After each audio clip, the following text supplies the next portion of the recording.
আমরা সবাই মারা যাবো একদিন। তুমি মারা গেলে তো আমি মারা যাবো। হ্যাঁ, আমি মারা যাব, তুমি মারা যাবে, মাম্মা মারা যাবে, বুবুনি মারা যাবে, আমরা সবাই মারা যাবো একদিন। কেন? কারণ আমাদেরকে আল্লাহ দুনিয়াতে পাঠিয়েছেন ভালো কাজ করার জন্য। তারপর একদিন আমাদেরকে আবার জিজ্ঞেস করবেন, তোমরা কি ঠিকঠাক মতো ভালো কাজ করেছো? অন্য মানুষকে কষ্ট দিয়েছো? তোমরা কি মানুষের সঙ্গে ভালো ব্যবহার করেছো? মানুষকে ভালো কাজের দিকে ডেকেছো? এগুলো জিজ্ঞেস করার জন্য আল্লাহ আবার আমাদেরকে আল্লাহর কাছে নিয়ে যাবে।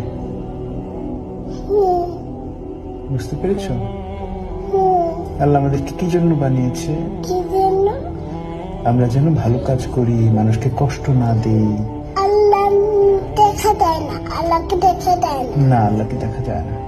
আল্লাহ উই বলে, উপরে চলে গেছে। উপরে চলে গেছে? হ্যাঁ, আল্লাহ কোথাও যায় নাই তো। আকাশে। আকাশে? হ্যাঁ, আল্লাহ হচ্ছে এই পুরো সিস্টেমটাকে বানিয়েছে। এই যে আকাশ, আকাশ, পৃথিবী, এগুলো সব আল্লাহ বানিয়েছে। আকাশ হলো ওই এখানে। ওই যে হ্যাঁ, ওই যে আকাশ, দেখতে পাচ্ছ? দেখতে পারি। এই যে আকাশ কিন্তু।